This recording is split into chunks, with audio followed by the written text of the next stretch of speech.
Sa isang online na talakayan, muling nabanggit ang pangalan ni Joy Diwata kaugnay ng issue ng diumano'y direktang sponsor. Ayon sa ilang kumakalat na usapan, may sponsor daw na nagpadala ng direkta ng suporta kay Joy. Dahil dito nagbigay ng reaksyon si Kuya Andy na siyang scout o tagapangasiwa kay Joy upang linawin ang issue. Binigyang din ni Kuya Andy na hindi dapat agad maghuramentado o maglabas ng galit kapag may isyung lumalabas. Aniya, mas mainam na manatiling kalmado at pairali ng pag-unawa sapagkat hindi nakatutulong ang padalos-dalos na reaksyon. Ipinaalala niya na ang samahan ay hindi lamang para sa ngayon kundi para rin sa mga susunod na araw. Pinabulaanan niya ang paratang na may narektang sponsor. Ipinaliwanag na may malinaw na patakaran, ang pangunahing bawal ay ang direktang pagpapadala ng pera mula sa sponsor papunta sa beneficiary nang walang dumaraan sa tamang proseso.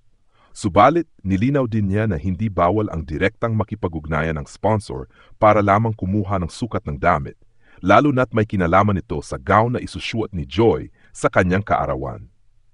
Ibinahagi rin ang nangyari sa gown na ipinadala mula sa Taiwan. Hindi tumugma ang sukat kahit nakuha na ang mga measurement, kaya't kinailangan pang ipaayos ni Bobby. Ipinakita nito na ang direktang pakikipag-ugnayan sa beneficiary ay hindi para sa pera, kundi upang matiyak ang tamang detalye ng kasuotan. Dagdag pa ni Kuya Andy, kung may mga kumakalat na screenshot o chismis, hindi ito sapat na ebidensya upang patunayan na may lubag sa alituntunin. Aniya, kung may tunay na resibo, ilabas at pag-usapan sa maayos na paraan. Pinaalalahanan niya ang lahat na huwag basta maniwala sa mga nagkakalat ng issue na walang sapat na patunay. Sa huli, iginiit niya na si Joy Diwata ay tapat at hindi basta-basta masisilaw sa pera. Kung may kumakalat mang maling impormasyon, kinakailangang malinawan ang lahat at ihinto ang pagpakalat ng walang basehang paratang. Ang panawagan ni Kuya Andy ay manatili sa katotohanan, igalang ang mga alituntunin at iwasan ang pagdadala ng issue sa walang saysay na diskusyon. Isang content creator na kilala bilang Sangkay ang muling nagbalik sa kanyang channel upang magbigay ng pahayag at reaksyon kaugnay ng mga kumakalat na issue laban kay Joy Diwata. Sa kanyang pagbukas, nagbigay muna siya ng malugod na pagbati at pasasalamat sa mga taga-suporta, kabilang ang Team Sangkay, Team Kalingap, mga sponsors, pati na rin sa iba't ibang grupo gaya ng Joynetics, Solid Joy, at iba pang supporters mula Pilipinas at abroad. Sa kanyang talumpati, binigyang diin ni Sangkay na muling nabubuhay ang mga lumang issue laban kay Joy Diwata, partikular ang akusasyon na mayroong direktang sponsor na nagbibigay ng tulong ng palihim.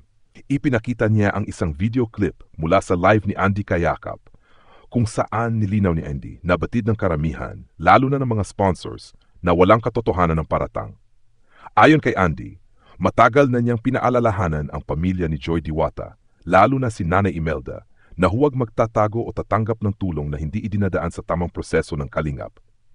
Ipinunto ni Sangkay na ang mga nagsusulong ng naturang issue ay mga bitter o nainggit, na para bang mga palakang naglalabasan tuwing tagulan.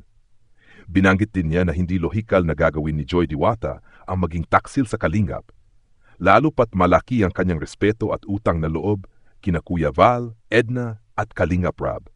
Kung wala umanong tiwala ang pamunuan ng kalingap kay Joy, hindi siya irerekomenda bilang endorser ng isang produkto gaya ng smartwatch ng Velvet Box.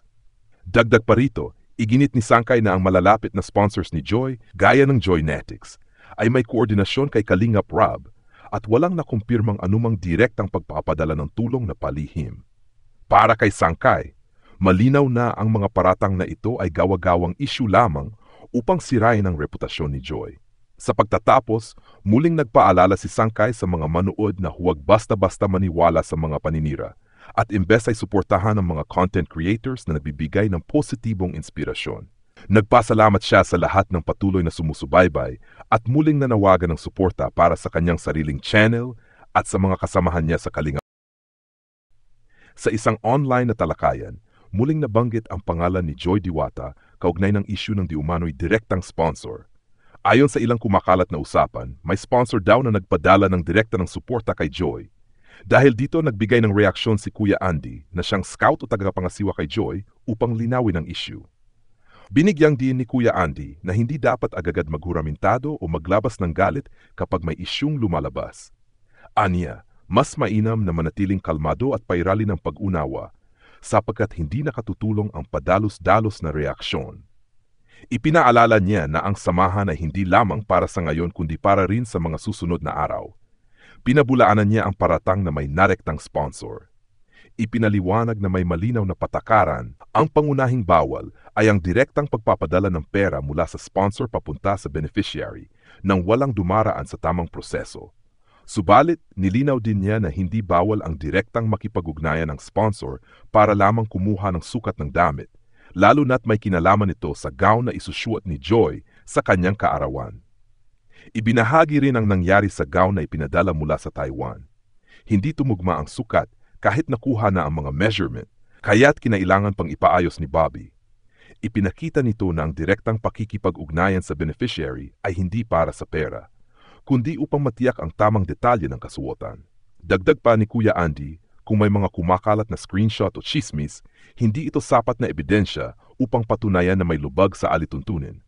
Aniya, kung may tunay na resibo, ilabas at pag-usapan sa maayos na paraan. Pinaalalahanan niya ang lahat na huwag basta maniwala sa mga nagkakalat ng issue na walang sapat na patunay. Sa huli, iginiit niya na si Joy Diwata ay tapat at hindi basta-basta masisilaw sa pera. Kung may kumakalat mang maling impormasyon, kinakailangang malinawan ang lahat at ihinto ang pagpakalat ng walang basehang paratang. Ang panawagan ni Kuya Andy ay manatili sa katotohanan, igalang ang mga alituntunin at iwasan ang pagdadala ng issue sa walang saysay na diskusyon. Isang content creator na kilala bilang Sangkay ang muling nagbalik sa kanyang channel upang magbigay ng pahayag at reaksyon kaugnay ng mga kumakalat na issue laban kay Joy Diwata. Sa kanyang pagbukas, nagbigay muna siya ng malugod na pagbati at pasasalamat sa mga taga-suporta, kabilang ang Team Sangkay, Team Kalingap, mga sponsors, pati na rin sa iba't ibang grupo gaya ng Joynetics, Solid Joy, at iba pang supporters mula Pilipinas at abroad. Sa kanyang talumpati, binigyang diin ni Sangkay na muling nabubuhay ang mga lumang issue laban kay Joy Diwata, partikular ang akusasyon na mayroong direktang sponsor na nagbibigay ng tulong ng palihim. Ipinakita niya ang isang video clip mula sa live ni Andy Kayakap, kung saan nilinaw ni Andy na batid ng karamihan, lalo na ng mga sponsors, na walang katotohanan ng paratang. Ayon kay Andy, matagal na niyang pinaalalahanan ang pamilya ni Joy Diwata, lalo na si Nanay Imelda, na huwag magtatago o tatanggap ng tulong na hindi idinadaan sa tamang proseso ng Kalingap. Ipinunto ni Sangkay na ang mga nagsusulong ng naturang issue ay mga bitter o nainggit na para bang mga palakang naglalabasan tuwing tagulan. Binanggit din niya na hindi lohikal na gagawin ni Joy Diwata ang maging taksil sa Kalingap, lalo pat malaki ang kanyang respeto at utang na loob kina Kuya Val, Edna at Kalingap Rab. Kung wala umanong tiwala ang pamunuan ng Kalingap kay Joy, hindi siya irerekomenda bilang endorser ng isang